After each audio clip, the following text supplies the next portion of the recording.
नमस्कार. शेतकऱ्यांचा सुवर्ण काळ हा मानला जायचा शिवरायांच्या काळात, पण आताच्या काळात आधुनिकता असून देखील हा शेतकऱ्यांसाठी सर्वात दुर्दैवी काळ मानला जातो.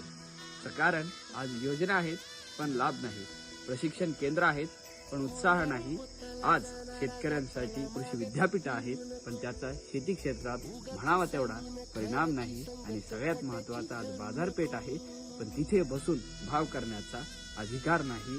आज शासनही आहे आणि शेतकरी पण त्यांच्यात पारदर्शकता नाही. याचं सहज आणि सोपं कारण असं आहे मित्रांनो की शेती संदर्भात शेती क्षेत्रात आतापर्यंत 50 पेक्षा जास्त वेगवेगळ्या शासनाच्या ऍप्लिकेशन शेतकऱ्यांसाठी मोबाईलवरती उपलब्ध आहेत. याच्या संदर्भात शेतकऱ्यांसाठी विविध पोर्टल्स मोबाईलवरती उपलब्ध आहेत.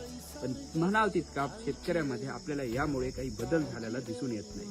त्याचं कारण असं आहे की शेतकऱ्यांना एक मानसिकदृष्ट्या समजून घेणारी प्रणाली आतापर्यंत कधीच बनली नाही आणि हीच शिवरायांच्या काळात होती. त्यामुळे शेतकरी हा मानसिकदृष्ट्या खूप जास्त प्रमाणात सक्षम होता आणि तसाच शेतकरी जर आपल्याला पुन्हा सक्षम आणि सुदृढ बनवायचा असेल तर शेतकऱ्यांसाठी छत्रपती किसान सहाय्यक युनिट एक असा प्रयत्न आहे जे शेतकऱ्यांना मानसिकदृष्ट्या समजून घेतो, आधुनिकदृष्ट्या साक्षर करतो आणि सगळ्यात महत्त्वाचं आर्थिकदृष्ट्या सक्षम करतो.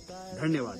याला लवकरात लवकर स्थापन करण्यासाठी प्रत्येक गाव पातळीवरून प्रत्येक शेतकऱ्यांनी जास्तीत जास्त प्रमाणात आपल्या पद्धतीने होईल तसा प्रतिसाद देऊन गुगल फॉर्म्सच्या माध्यमातून त्याचबरोबर शेती संदर्भातले जितके पण कृषी अधिकारी असतील, जितके पण लोक असतील यांना या प्रकल्पाबद्दल माहिती देऊन आणि सगळ्यात महत्त्वाचं आपलं सहमती पत्र तयार करून या प्रकल्पाला लवकरात लवकर आपल्या गावात सुरू करण्यासाठी आपल्या प्रयत्नांनी याला यश द्यावं अशी मी आपल्या सर्वांना आवाहन करतो आणि थांबतो. धन्यवाद.